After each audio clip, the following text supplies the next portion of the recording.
thinking that we're gonna die. I was thinking that the plane is gonna crash. It's the scariest moment of Shandy Brewer's life. And then making eye contact with other passengers as well was like, I can see the fear in their face. I can see the worry in their face. Like, nobody knows what's going on. Shandy of Vancouver, Washington, was a passenger on that Alaska flight. She was headed to her grandmother's 100th birthday party. I felt like I wasn't getting air, and so I started like panicking. Was there any moment where you feared for your life? The entire time. Andrew Chur was also on the flight. He was flying home to California after visiting a friend in Portland. From the moment the door blew out and the oxygen masks came down, it was a very strong feeling of uncertainty. In those frantic moments, Andrew started texting loved ones.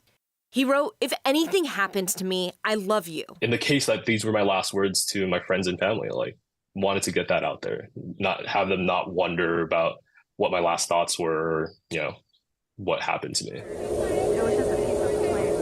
The chaos in the sky happened on January 5th at 16,000 feet. The door plug of the Alaska Airlines 737 MAX 9 jet was ripped out of the plane. Passengers and a flight attendant were injured as cabin pressure was suddenly lost. Just this huge bang happened and like a white cloud went through the plane. It kind of looked like fire extinguisher, like powder almost. And I was immediately like, what is going on? Felt the wind rushing into the plane.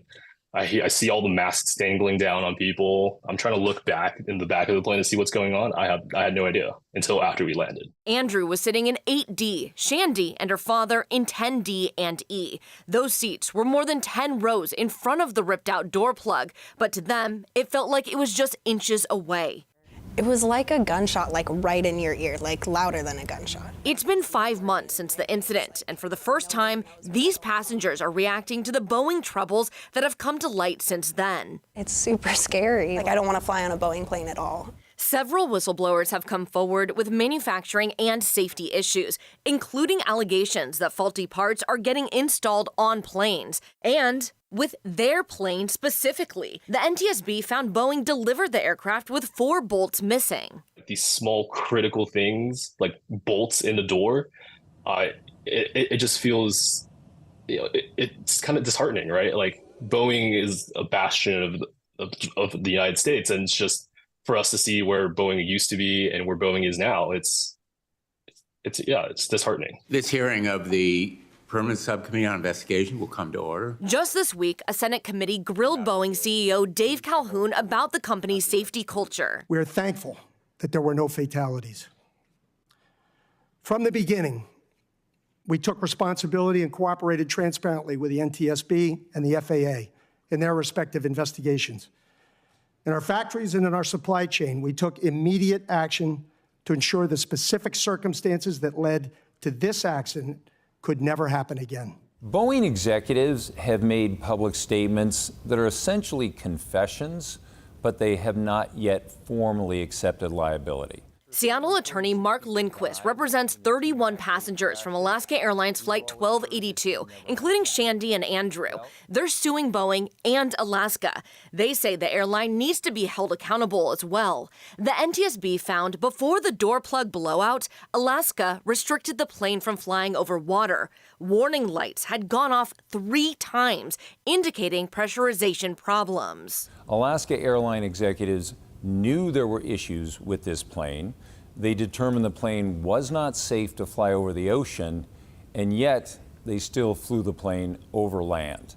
So Alaska's in this as well as Boeing. Both Andrew and Shandy say they have lasting trauma from this experience, and they want to see an overhaul of production safety standards before they'll feel safe flying on a Boeing plane again. Are you angry?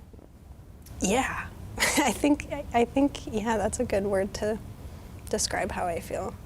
People could have died. Like, it's really scary. I don't think anyone should ever be put in that same experience that I was on that plane.